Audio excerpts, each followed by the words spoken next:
ദൈവനാമത്തിലേവർക്കും സ്നേഹവന്ദനം. നമ്മുടെ പഠന പരമ്പര റോമാലേഖനത്തിൽ നിന്നാണ്. 77-ാമത്തെ അവതരണത്തിൽ നാം എത്തി നിൽക്കുകയാണ്.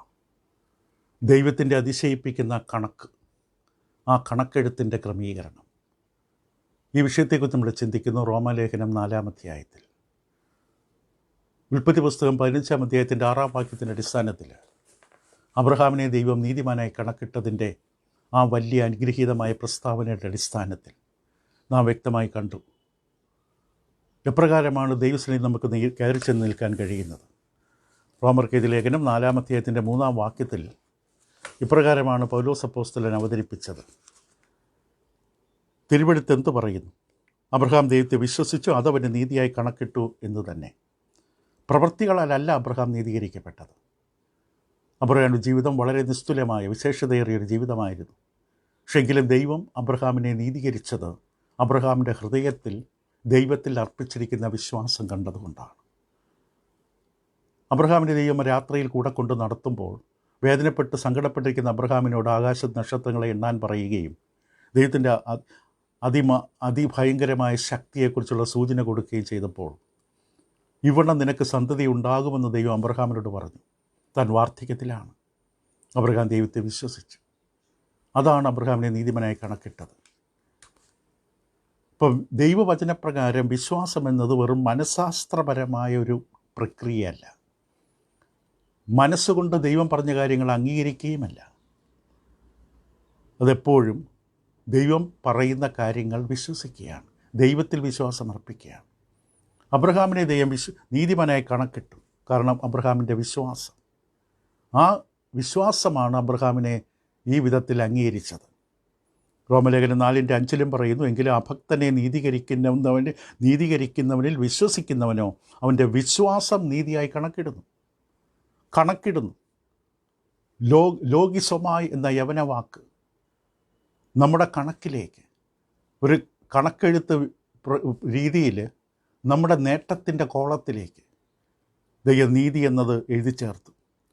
കുറഞ്ഞത് 11 തവണ ഈ അധ്യായത്തിൽ കണക്കിട്ടുന്ന വാക്ക് കാണാം. 4-ാം അധ്യായത്തിൻ്റെ 3 മുതൽ 6 വരെ, 8 മുതൽ 11 വരെ, 22 മുതൽ 24 വരെ.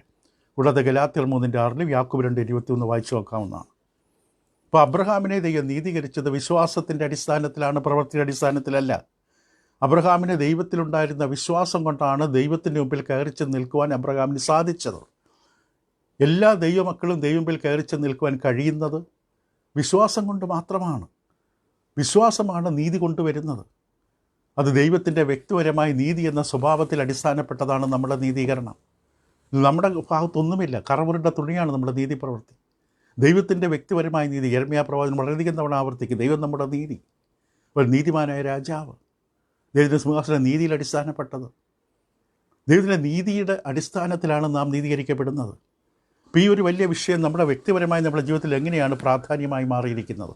കാരണം റോമലേഖനം 4-ാം അധ്യായത്തിൻ്റെ 23-24 വാക്യങ്ങളിൽ പൗലോസ് അപ്പോസ്തലൻ ഇങ്ങനെ പറഞ്ഞു, അവന് കണക്കിട്ടു എന്ന് എഴുതിയിരിക്കുന്നത് അവനെ വിചാരിച്ച് മാത്രമല്ല, അബ്രഹാമിൻ്റെ കാര്യം അവനെ വിചാരിച്ച് മാത്രമല്ല, നമ്മെ വിചാരിച്ചും കൂടെയാണ്. അപ്പോൾ എന്തുകൊണ്ടാണ് പൗലോസ് അബ്രഹാമിനെ ഈ വിഷയത്തിൽ അവതരിപ്പിച്ച ഉദാഹരണമായിട്ട്? നമ്മെ വിചാരിച്ചും കൂടെയാണ്. നമ്മുടെ അതിക്രമങ്ങൾ നിമിത്തം മരണത്തിലേൽപ്പിച്ചും നമ്മുടെ നീതീകരണത്തിനുമായി ഉയർപ്പിച്ചുമിരിക്കുന്ന നമ്മുടെ കർത്താവ് യേശുവിനെ മരിച്ചവരിൽ നിന്ന് ഉയർപ്പിച്ചവനിൽ വിശ്വസിക്കുന്ന നമുക്കും, നാമും വിശ്വസിക്കേണ്ട ചില കാര്യങ്ങളുണ്ട്. അപ്രകാരം നമ്മൾ വിശ്വസിക്കുകയാണെങ്കിൽ നമ്മെ ദൈവം നീതിമാന്മാരായി കണക്കിടും. എന്താണ് നാം വിശ്വസിക്കേണ്ടത്? നമ്മുടെ അതിക്രമങ്ങൾ നിമിത്തം മരണത്തിലേൽപ്പിച്ചും നമ്മുടെ നീതീകരണത്തിനായി ഉയർപ്പിച്ചുമിരിക്കുന്ന നമ്മുടെ കർത്താവ് യേശുവിനെ മരിച്ചവരിൽ നിന്ന് ഉയർപ്പിച്ചവനിൽ വിശ്വസിക്കുന്ന നമുക്കും. അപ്പോൾ നാമും കർത്താവ് യേശു ക്രിസ്തുവിൽ, പിതാവായി കർത്താവ് യേശുവിനെ മരണത്തിൽ നിന്ന് എഴുന്നേൽപ്പിച്ച ദൈവത്തിൽ വിശ്വസിക്കുമ്പോൾ നമ്മെ നീതിമാന്മാർ കണക്കിടും. അപ്പോൾ ഇത് അബ്രഹാമിനെക്കുറിച്ച് മാത്രമല്ല, നമ്മെക്കുറിച്ചും കൂടിയാണ് ഇത് ഉദ്ദേശിച്ചിരിക്കുന്നത്. നമ്മയും അതേ അടിസ്ഥാനത്തിലാണ് നീതീകരിക്കുന്നത്. അപ്പോൾ ദൈവത്തിൻ്റെ ഈ അതിശയിപ്പിക്കുന്ന ഈ കണക്കെഴുത്തിൽ, ഈ ക്രമീകരണത്തിൽ നമ്മുടെ ജീവിതത്തിൽ ആ നേട്ടത്തിൻ്റെ കോളത്തിൽ, കാരണം മറുവശത്തുള്ള കോളം കടമാണ്, മുഴുവൻ കടമാണ്, ചെയ്തു കൂട്ടിയ പാപങ്ങളുടെ ചുമന്ന രേഖകൾ മാത്രം. മറുവശത്ത് നമ്മുടെ നേട്ടത്തിൻ്റെ കോളത്തിൽ ദൈവത്തിൽ നമുക്ക് വിശ്വാസമുണ്ടെങ്കിൽ, അബ്രഹാം വിശ്വാസം അർപ്പിച്ച അതേ ദൈവത്തിൽ നാം വിശ്വസിക്കുന്നുണ്ടെങ്കിൽ, നമ്മുടെ വിശ്വാസം എന്നത് അവിടെ എഴുതി ചേർക്കുന്ന നേട്ടമെന്ന കോളത്തിൽ അപ്പോൾ കണക്ക് നേരെയാകും. അതാണ് റോമർ ലേഖനം 4:21-24. ഈ സത്യം നാം തിരിച്ചറിഞ്ഞാൽ നമ്മുടെ ജീവിതത്തെ സ്വാധീനിക്കും. ഏത് വിധത്തിൽ? 3 വിധത്തിൽ പ്രത്യേകിച്ച്. ഒന്ന്, ഇത് നമ്മുടെ ജീവിതത്തിൽ പ്രത്യാശ കൊണ്ട് നിറയ്ക്കും. നമ്മുടെ ജീവിതത്തിൽ പ്രത്യാശ കൊണ്ട് നിറയ്ക്കും. ദൈവത്തിനായി ഹൃദയം നൽകിയിട്ടില്ലാത്ത, ആത്മാർത്ഥതയില്ലാത്ത, സത്യസന്ധതയില്ലാത്ത ദൈവമക്കളെന്ന് പറയുന്നവർ ഒരിക്കലും ദൈവത്തിന് വേണ്ടി ജീവിക്കാൻ, യഥാർത്ഥമായി ജീവിക്കാനായിട്ട് വലിയ താല്പര്യം കാണിക്കില്ല. പക്ഷെ അതേ സമയത്ത് സുബോധമുള്ള ഒരു ദൈവ പൈതൽ തൻ്റെ അയോഗ്യതകളും കഴിവില്ലായ്മകളും തിരിച്ചറിഞ്ഞ് ഞാൻ ദൈവത്തിൽ നിന്ന് എത്ര വിദൂരത്തിലാണെന്ന് മനസ്സിലാക്കിയ വ്യക്തി, ദൈവം ആഗ്രഹിക്കുന്ന നിലവാരത്തിൽ ഞാൻ വളരെ താഴെയാണെന്ന് ബോധ്യപ്പെട്ടൊരു വ്യക്തി തൻ്റെ ജീവിതം ദൈവത്തെ പ്രസാദിപ്പിക്കാനായി സമർപ്പിക്കും. അപ്പോൾ ആ വ്യക്തി മനസ്സിലാകും, ദൈവം ആഗ്രഹിക്കുന്നത് തികവുള്ള ഒരു അനുസരണമല്ല. അത് ആർക്കും കൊടുക്കാൻ കഴിയില്ല. നാം എത്ര നന്മ ചെയ്താലും, ദൈവം നമ്മൾ പറയുന്നതെല്ലാം ചെയ്താലും നമ്മൾ കൊള്ളരുതാത്തവർ തന്നെയാണ്. നമ്മുടെ അനുസരണമൊന്നും തികവുള്ളതല്ല. ദൈവം എന്താ പ്രതീക്ഷിക്കുന്നത്? നാം ചെയ്യുന്ന എല്ലാ അനുസരണത്തിൻ്റെ പിന്നിലുള്ള പ്രചോദനം എന്താണ്? എന്തുകൊണ്ട് നീ വചനം പറയിപ്പിക്കുന്നു? എന്തുകൊണ്ട് നീ ദൈവനം പഠിക്കുന്നു? എന്തുകൊണ്ട് ദൈവത്തെ സ്തുതിച്ച് പാടുന്നു? എന്തുകൊണ്ട് നീ കൂട്ടായ്മയ്ക്കായി പോകുന്നു? എന്തുകൊണ്ട് ദൈവത്തെ സ്തുതിക്കാൻ, ആരാധിക്കാൻ നീ നിന്നെ തന്നെ സമർപ്പിക്കുന്നു? അതിന് പിന്നിലുള്ള കാരണം എന്താണ്? ദൈവം അതാണ് നോക്കുന്നത്. നമ്മൾ ബാഹ്യമായി ചെയ്യുന്ന പ്രവൃത്തിയല്ല. എന്തുകൊണ്ട്? പ്രചോദനം. നിന്നെ ഇതിൽ പ്രേരിപ്പിച്ചതെന്താണ്? ഒറ്റ വാക്ക്, ദൈവത്തിലുള്ള നമ്മുടെ വിശ്വാസം, ദൈവത്തിൽ അർപ്പിച്ചിരിക്കുന്ന വിശ്വാസം. അതുകൊണ്ടായിരിക്കണം ഞാൻ കൂട്ടായ്മയ്ക്ക് വേണ്ടി ജാഗ്രത കാണിക്കുന്നത്, വചനം വായിക്കുന്നത്, പ്രാർത്ഥനയിൽ ഉറ്റിരിക്കുന്നത്, മറ്റുള്ളവരെ ക്ഷമിക്കുന്നത്, ദൈവത്തെ ശുശ്രൂഷിക്കുന്നത്. ദൈവത്തിലുള്ള വിശ്വാസം. നമ്മുടെ പുറമേയുള്ള ഒരു അനുസരണവും തികവുള്ളതല്ല. അനേകം ആൾക്കാർ പോരാടുന്നത് പരാജയപ്പെടുന്നൊരു യുദ്ധത്തിലാണ്. തോക്കാൻ പോകുന്ന യുദ്ധത്തിലാണ് അനേകർ പങ്കെടുക്കുന്നത്. കാരണം ദൈവത്തിൽ നിന്ന് ദൈവത്തിൻ്റെ സ്നേഹം വാങ്ങിയെടുക്കാൻ വേണ്ടിയുള്ള ഓട്ടം, പോരാട്ടം. തോറ്റുപോകും. എന്ത് ശ്രമിച്ചാലും ദൈവത്തിൻ്റെ സ്നേഹം വാങ്ങിയെടുക്കാൻ പറ്റില്ല. നാം ചെയ്യേണ്ടത് എന്താണ്? പൂർണ്ണ ആശ്രയത്തോടെ ദൈവം നമുക്ക് നൽകിത്തന്ന ആ ദാനം, ആ സ്നേഹത്തിൽ പൂർണ്ണ ആശ്രയത്തോടെ നാം അതിനെ അംഗീകരിക്കുക. പൂർണ്ണ ഹൃദയത്തോടെ അംഗീകരിക്കുക, പരമാർത്ഥ ഹൃദയത്തോടെ അംഗീകരിക്കുക, ദൈവത്തിൽ ആശ്രയിക്കുക, ദൈവം നമുക്ക് നൽകി തന്നതിൽ. അപ്പോൾ ഈ ഒരു സത്യം നമ്മുടെ ഹൃദയത്തെ, ജീവിതത്തെ പ്രത്യാശ കൊണ്ട് നിറയ്ക്കും. രണ്ടാമത്, വിശ്വാസത്താലുള്ള നീതീകരണം എന്ന വിഷയത്തിൻ്റെ അറിവിൽ അബ്രഹാമിൻ്റെ ജീവിതത്തിൽ മാത്രമല്ല നമ്മുടെ ജീവിതത്തിൽ ഇതേ മാർഗം തന്നെയാണ് തിരിച്ചറിയുമ്പോൾ അത് നമ്മളിൽ സ്നേഹം കൊണ്ട് നിറയ്ക്കും. നമ്മെ ഇത്രയധികം സ്നേഹിച്ച ദൈവത്തെ നമുക്ക് എങ്ങനെ സ്നേഹിക്കാതിരിക്കും? യോഹന്നാൻ്റെ 1 ലേഖനം 4:19 യോഹന്നാൻ ഇപ്രകാരമാണ് ചോദിച്ചത്. യോഹന്നാൻ 4:19, ഒരു ചെറിയ വാക്യം. അവൻ ആദ്യം നമ്മെ സ്നേഹിച്ചതുകൊണ്ട് നാം സ്നേഹിക്കുന്നു. സ്നേഹമെന്ന് നമുക്ക് പഠിപ്പിച്ചത്, നമുക്ക് കാണിച്ചെന്ന് നിർവചിച്ചത് ദൈവമാണ്. കാൽവരി ക്രൂസിലൂടെയാണ്. അവൻ നമ്മെ സ്നേഹിച്ചതുകൊണ്ട് നാം അവനെ സ്നേഹിക്കുന്നു. അപ്പോൾ നാം വിശ്വാസത്താൽ നീതീകരിക്കപ്പെടുന്നത് തിരിച്ചറിയുമ്പോൾ അത് നമ്മുടെ ഹൃദയത്തിൽ നിറഞ്ഞ് കവിയുന്ന ഒരു വിസ്മയം ജനിപ്പിക്കും. കാരണം ദൈവം എനിക്ക് വേണ്ടി എന്തെല്ലാം ചെയ്തു തന്നു. ഒരു അതിശയിപ്പിക്കുന്ന ഒരു പ്രതികരണം നമ്മുടെ ഹൃദയത്തിൽ ഉണ്ടാകും. അത് ആരാധനയായി ബഹിർഗമിക്കും. അതാണ് ആരാധനയുടെ പിന്നിലുള്ള ചേതോവികാരം. ദൈവം എനിക്ക് വേണ്ടി ചെയ്തു തന്നത് എന്താണ്? എത്ര വലിയ ദാനമാണ്, എത്ര വലിയ അനുഗ്രഹമാണ് ദൈവം എനിക്ക് വേണ്ടി ചെയ്തു തന്നത് എന്ന തിരിച്ചറിവ് നാം ദൈവത്തെ ആരാധിക്കുന്നതിൽ പുറത്തേക്ക് വരും, നിറഞ്ഞ് കവിയും. അപ്പോൾ അങ്ങനെ വരുമ്പോൾ ദൈവത്തെ ആരാധിക്കുന്ന വ്യക്തിക്ക് ഒരു കടമ ചെയ്യുന്നതായ അനുഭവമല്ല, ഒരു ചെയ്തു തീർക്കേണ്ട ഒരു കടമ. ഞായറാഴ്ച എത്തി, ഇന്ന് ചർച്ചയിൽ പോകണമല്ലോ, ഒരു ഭാരമാണ് അവർക്ക്.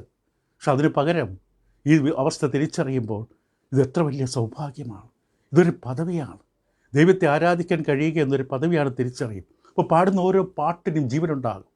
ദൈവകൃപയിൽ ഞാൻ ആശ്രയിച്ചു എന്ന് പാടുമ്പോൾ, എന്നോടുള്ള നിൻ മഹാസ്നേഹത്തെക്കുറിച്ച് പാടുമ്പോൾ, എൻ്റെ ദൈവമേ നീ എത്ര നല്ലവനെന്ന് പാടുമ്പോൾ ഹൃദയം നിറഞ്ഞു കവി. കാരണം ദൈവം അത്രമാത്രമാണ് ചെയ്തു തന്നത്. ഒരു പുതിയ അർത്ഥ തലത്തിലേക്ക് നാം ഉയരും. മൂന്നാമതായിട്ട്, ഈ സത്യം നമ്മെ പ്രവർത്തനത്തിനായി സഹായിക്കും, നമ്മളെ ചലിപ്പിക്കും. പലപ്പോഴും വിശ്വാസത്താലുള്ള നീതീകരണം എന്ന് കേൾക്കുമ്പോൾ പലരുടെ വിചാരം ഇപ്പോൾ നാം ഒന്നും ചെയ്യേണ്ട, ഒരു കാര്യവും അനുസരിക്കേണ്ടതില്ല. പക്ഷേ വാസ്തവത്തിൽ വിശ്വാസത്താൽ നീതീകരിക്കപ്പെടുന്നു. ദൈവം നമ്മുടെ ഹൃദയത്തിൽ നോക്കുന്നത് ദൈവത്തിലുള്ള നമ്മുടെ വിശ്വാസമാണ്. വിശ്വാസത്തിൻ്റെ കർത്താവ് യേശുക്രിസ്തു അല്ലെങ്കിൽ ദൈവത്തിൽ അർപ്പിച്ചിരിക്കുന്ന വിശ്വാസത്തിൻ്റെ അടിസ്ഥാനത്തിലാണ് എനിക്ക് ദൈവത്തിൽ കയറിച്ച് നിൽക്കുവാനുള്ള യോഗ്യത. അതാണ് നീതീകരണം ലഭിച്ചതെന്ന് മനസ്സിലാക്കുമ്പോൾ ശരിക്കും നേരെ തിരിച്ചാണ്. നമ്മൾ എത്ര ചെയ്താലും മതിയാകില്ല. എത്രയും നന്നായി ദൈവത്തെ അനുസരിക്കാൻ ശ്രമിക്കും. വേണം ദൈവം എനിക്ക് ഇത്രമാത്രം തന്നു, തൻ്റെ ഏകജാതനായ പുത്രനെ, പാപമെന്തെന്നറിയാത്ത തൻ്റെ സ്വന്തം പുത്രനെ നമുക്കിടെ നൽകി തന്നുവെങ്കിൽ ഞാൻ എൻ്റെ ജീവിതം മുഴുവൻ അവനായി നൽകും. കൂടുതൽ അനുസരണത്തിനായി ശ്രദ്ധിക്കും. അവന് വേണ്ടി ജീവിക്കാൻ, ശുശ്രൂഷിക്കാൻ ശ്രമിക്കും. അല്ലാതെ കുറയ്ക്കുകയല്ല, കൂടുകയാണ് ചെയ്യുന്നത്. അപ്പോൾ ഈ വിഷയങ്ങൾ നമ്മൾ പഠിക്കുമ്പോൾ, റോമലേഖനം പ്രത്യേകിച്ച് പഠിക്കുമ്പോൾ, പ്രത്യേകിച്ച് എൻ്റെ 4-ാമത്തെ വിഷയങ്ങൾ പഠിക്കുമ്പോൾ ഒരുപക്ഷെ പൂർണ്ണമായി എനിക്ക് മനസ്സിലാക്കാൻ കഴിഞ്ഞിട്ടില്ല എന്നൊരു ചിന്തയുണ്ടാകാം. ഭാരപ്പെടേണ്ട. ഒന്ന് ചിന്തിക്കുക, റോമലേഖനം എഴുതപ്പെട്ടത് എപ്പോഴാണ്? AD 57-58 കാലം. സഭ ആരംഭിക്കപ്പെട്ടതോ AD 30. അപ്പോൾ ഏകദേശം 30ഓളം വർഷം, 3 പതിറ്റാണ്ട് കഴിഞ്ഞിട്ടാണ് റോമലേഖനം ഉണ്ടായത്. അപ്പോൾ സഭ ആരംഭിച്ചതിന് ശേഷം ഈ പുസ്തകം വായിച്ചിട്ടില്ലാത്തൊരു വലിയ തലമുറയുണ്ട്. അവർ സ്വർഗത്തിൽ പോയവരാണ്. ഇത് വായിക്കും നല്ലത്, പക്ഷെ വായിക്കാത്തത് കൊണ്ട്, പഠിക്കാത്തതുകൊണ്ട്, എനിക്ക് മനസ്സിലാക്കാൻ പറ്റാത്തതുകൊണ്ട് ഭാരപ്പെടേണ്ട. 2 പേര് പ്ലെയിനിൽ സഞ്ചരിക്കുകയാണ്. സമുദ്രത്തിൻ്റെ മുകളിലൂടെയാണ് വിമാനം പോകുന്നത്. ഒരു മനുഷ്യൻ ശാന്തമായി സമാധാനത്തിൽ പ്ലെയിനിലിരുന്ന് പ്ലെയിൻ ഓടിക്കുന്ന പൈലറ്റും പ്ലെയിനിലും വിശ്വസിച്ച് ശാന്തമായി ആ യാത്ര അനുഭവിക്കുകയാണ്. പക്ഷെ വേറൊരു മനുഷ്യൻ ഭയപ്പെട്ടിരിക്കുകയാണ്. സമുദ്രത്തിൻ്റെ മുകളിൽ കൂടെ പോകുന്ന പ്ലെയിൻ എന്ത് സംഭവിക്കുമെന്ന് പേടിച്ചാണ് ഇരിക്കുന്നത്. 2 പേരും എത്തേണ്ട ലക്ഷ്യസ്ഥാനത്തെത്തി. പക്ഷെ ആദ്യത്തെ മനുഷ്യൻ യാത്ര ശരിക്കും ആസ്വദിച്ചു. പക്ഷേ 2ാമത്തെ മനുഷ്യൻ ഭയപ്പെട്ടാണ് ഓരോ നിമിഷവും കഴിച്ചു കൂട്ടിയത്. റോമലേഖനം പഠിക്കുമ്പോൾ നമുക്കിത് കാണാൻ സാധിക്കും. ഈ സ്വർഗത്തിലേക്കുള്ള നമ്മുടെ യാത്ര, അതിനുള്ള ബലം ഈ പുസ്തകത്തിലെ വിവരങ്ങൾ നമുക്ക് നൽകും. അതുമാത്രമല്ല, ഈ യാത്ര ആനന്ദമാക്കി മാറ്റും. കർത്താവ് യേശുക്രിസ്തുവിൽ ദൈവത്തിലുള്ള വിശ്വാസത്താൽ ദൈവം നീതീകരിക്കുന്നൊരു വ്യക്തിയുടെ ജീവിതം സ്വർഗത്തിലുള്ള യാത്രയിൽ കൂരിരുട്ടും വേദനകളും അപമാനങ്ങളും സങ്കടങ്ങളും ബുദ്ധിമുട്ടുകളും ഭാരങ്ങളും എല്ലാം നേരിടുമ്പോൾ ദൈവത്തിൽ ആശ്രയം വെച്ച് വിശ്വാസമർപ്പിച്ച് മുന്നോട്ട് പോകും. അതുകൊണ്ട് ഇന്ന് വരെയും കർത്താവിനെ അനുസരിച്ചിട്ടില്ലെങ്കിൽ ഇനി വൈകരുത്, ഇനി ഒട്ടും വൈകരുത്. വിശ്വാസത്താലാണ് നീതീകരണം. രക്ഷിക്കുന്ന വിശ്വാസം അനുസരിക്കുന്ന വിശ്വാസമാണ്. ഈ നാളുകളിൽ ആവർത്തിച്ച് ദൈവം നമ്മെ കേൾപ്പിക്കുന്ന വാക്കാണ്. വിശ്വാസത്തിൽ അനുസരണമുണ്ടാകണം. വിശ്വാസം അനുസരിക്കണം. യഥാർത്ഥത്തിൽ യേശുക്രിസ്തുവിനെ വിശ്വസിക്കുന്നുണ്ടെങ്കിൽ, ക്രിസ്തു നമുക്ക് വേണ്ടി എന്ത് ചെയ്തുവെന്ന് ബോധ്യമുണ്ടെങ്കിൽ, യേശുവിനോടുള്ള സ്നേഹമുണ്ടെങ്കിൽ, ആ വിശ്വാസം അനുസരണത്തിൽ പ്രകടമാക്കണം. യേശു പറഞ്ഞ കൽപ്പന മടി കൂടാതെ സന്തോഷത്തോടെ ഹൃദയപൂർവ്വം അനുസരിക്കണം, വൈകാതെ അനുസരിക്കണം. അപ്പോൾ നമുക്ക് തെളിയിക്കാൻ കഴിയും, എനിക്ക് ദൈവത്തിൽ വിശ്വാസമുണ്ട്, കർത്താവ് യേശുവിൽ ഞാൻ വിശ്വസിക്കുന്നു. അത് അനുസരണത്തിൽ തെളിയിക്കണം. അത് അത്യാവശ്യമെന്ന് ബോധ്യപ്പെട്ട് ഉടൻ, ഇനി താമസിക്കുന്നത് എന്ന വാക്ക് അവിടെയാണ് വരുന്നത്. കാരണം നമുക്കത് ബോധ്യപ്പെട്ടാൽ പിന്നെ വൈകില്ല, ഏറ്റവും പെട്ടെന്ന് ചെയ്യും. ഇനി 4 മുതൽ 8 വാക്യങ്ങളിൽ പ്രവേശിക്കുന്നത് നീതീകരണത്തിന് 2 വ്യവസ്ഥകളെ അവതരിപ്പിക്കും. ആദ്യം വേദഭാഗം നമുക്ക് പെട്ടെന്ന് വായിച്ച് ബാക്കി അടുത്ത ദിവസം തുടരാം. 4-ാം അധ്യായം റോമലേഖനം 4 മുതൽ 8 വരെ. എന്നാൽ പ്രവർത്തിക്കുന്നവന് കൂലി കണക്കിടുന്നത് കൃപയായിട്ടല്ല, കടമായിട്ടത്രേ. പ്രവർത്തിക്കാത്തവനെങ്കിലും അഭക്തനെ നീതീകരിക്കുന്നവനിൽ വിശ്വസിക്കുന്നവനോ അവൻ്റെ വിശ്വാസം നീതിയായി കണക്കിടുന്നു. ദൈവം പ്രവൃത്തി കൂടാതെ നീതി കണക്കിടുന്ന മനുഷ്യൻ്റെ ഭാഗ്യം ദാവീദ് വർണ്ണിക്കുന്നു. 32-ാം സങ്കീർത്തനം 1-ാം വാക്യം. അധർമ്മം മോചിച്ചും പാപം മറച്ചും കിട്ടിയവൻ ഭാഗ്യവാൻ, കർത്താവ് പാപം കണക്കിടാത്ത മനുഷ്യൻ ഭാഗ്യവാൻ. ഇപ്പോൾ 2 വ്യവസ്ഥ. ഒന്ന് നിയമം, പ്രവൃത്തി. മറുവശത്ത് കൃപ, വിശ്വാസം.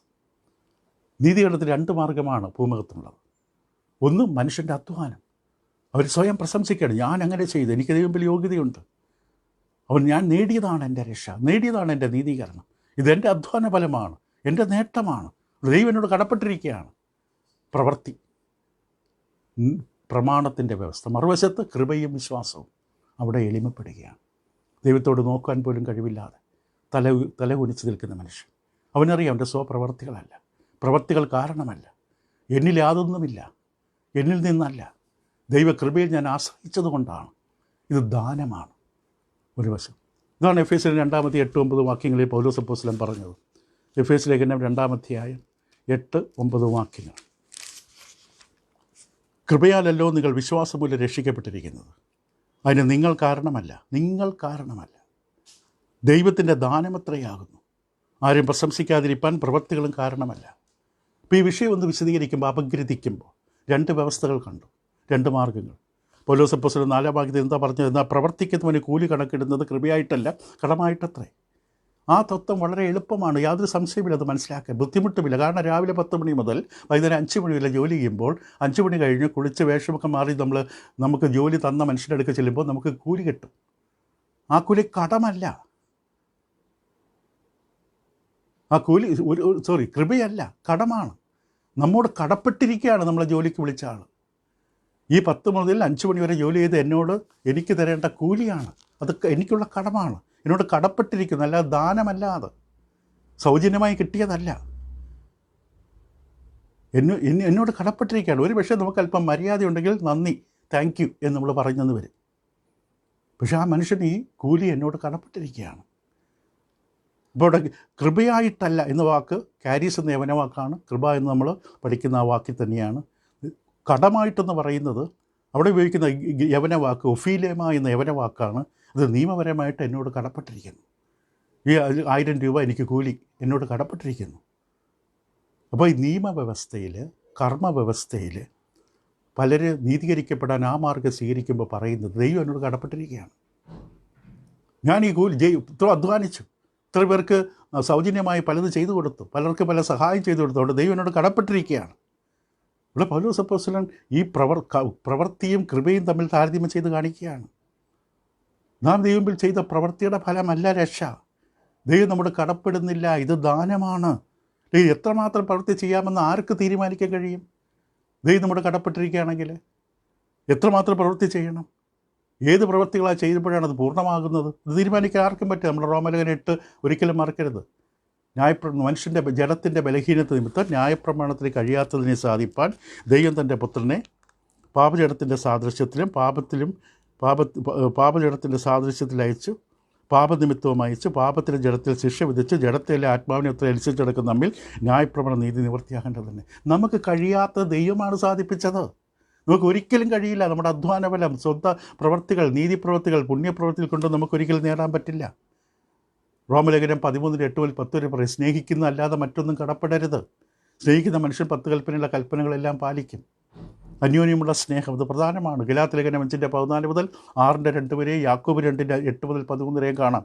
അപ്പോൾ 2 വ്യവസ്ഥകൾ. ഒരു വ്യവസ്ഥ പ്രവൃത്തി, പ്രമാണം, പ്രവൃത്തി വ്യവസ്ഥ. അത് അവിടെ ദൈവത്തെ നമ്മൾ കടപ്പെടുത്തുകയാണ്. ദൈവമേ എൻ്റെ കൂലിത, എൻ്റെ രക്ഷത, എൻ്റെ നീതീകരിക്ക്, ഞാൻ ഇത്ര നേരം അധ്വാനിച്ചില്ലേ, ഇത്രമാത്രം കാര്യങ്ങൾ ചെയ്തില്ലേ, ഇതുമായി വന്ന് ഈ ആവശ്യമായിട്ട് നിൽക്കുകയാണ്. ഇല്ല, രക്ഷാ നീതീകരണം ദൈവം നമ്മുടെ കടപ്പെട്ടിട്ടില്ല, ദാനമാണ്. നാം ചെയ്യേണ്ടത് എളിമപ്പെടുക, എന്നോട് കരുണയുണ്ടാകണമേ. ഒരു സൽപ്രവൃത്തികൾ പര്യാപ്തമല്ല, ഒരു പുണ്യപ്രവൃത്തികൾ യോഗ്യമല്ല, നാം കാരണമല്ല, നമ്മിലൊന്നുമില്ല. ദൈവകൃപ, അതിലാശ്രയിക്കുക.